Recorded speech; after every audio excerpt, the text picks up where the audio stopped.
Alright, magandang araw na ho sa lahat natin ng mga viewers Luzon, Visayas at Mindanao all over the world. Welcome naman sa ating panibagong video, panibagong reaction, mga ka-aksyon, mga kakampeng.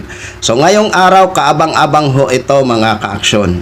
Kasi mayroon naman hong clarificatory hearing sa Committee on Justice na kung saan may lilinawin, susuruin ng mabuti kung ito ba ay may sapat na batayan. So, siguro kung hindi ho ako nagkakamali, correct me if I'm wrong, ang kanilang pag-uusapan ngayon sa clarificatory hearing, yung tungkol sa pagbabanta ni Sara Duterte kay Pangulong Bongbong Marcos, kay First Lady Lisa Aranita Marcos, at kay dating House Speaker Martin Romualdez. So, yun siguro ang pag-uusapan ngayon sa clarificatory hearing. At siguro, siguro lang, posible siguro na ngayon na magbubutuhan ang mga members ng Committee on Justice kung ito ba ang lahat ng mga akusasyon labang kay Sara, kung ito ba ay may mga probable cause. So ngayon siguro sila magbubutuhan. Kaya kaabang-abang ho ito mga ka-aksyon. So ito po, gusto ko lang ho na i-share ho ito sa inyo. So alam naman po natin na siguro kahapon pang siyam na araw ng ating mga kababayan na mga DDS na nagaprotesta sila sa harap ng Supreme Court. So alam naman po natin ang kanilang panawagan o kahilingan. Una-una dyan, yung pagpapauwi kay dating Pangulong Duterte. Pangalawa, ang tungkol sa impeachment labang kay Sara Duterte.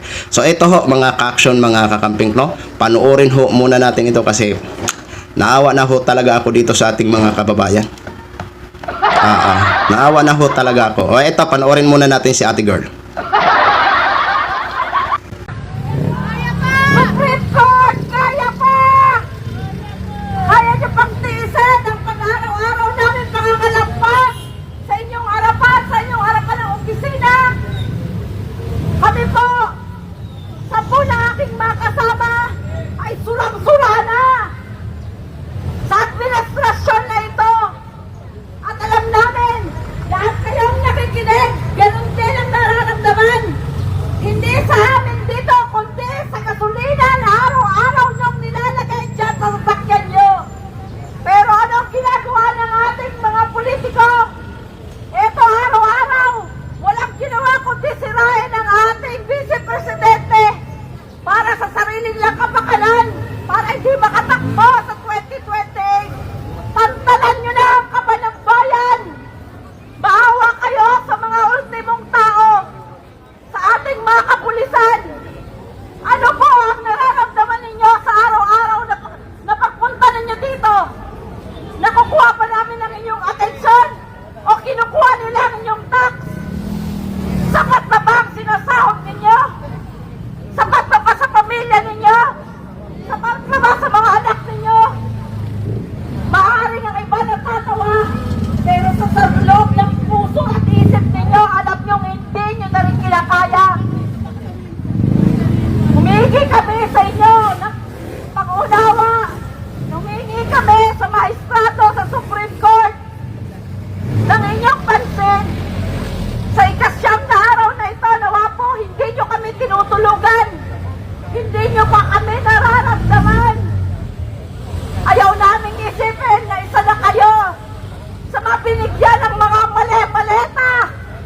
Dahil naririnig namin na mga pagsasalita ninyo na kayo ay against sa mga mali-maletang yan. Pero kayo na lang po ang tanging ay naasahan ng taong bayan.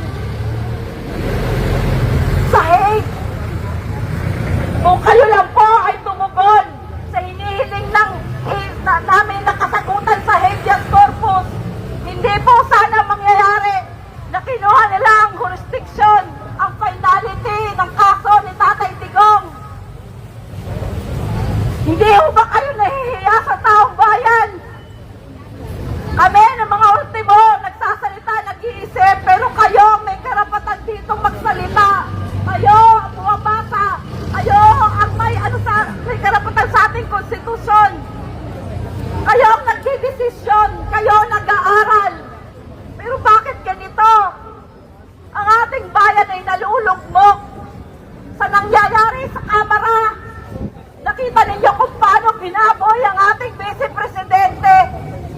binuksan ang mga bank account na hindi mo alam kung ito ay may ano ng bangko o gawa ni Trillanes.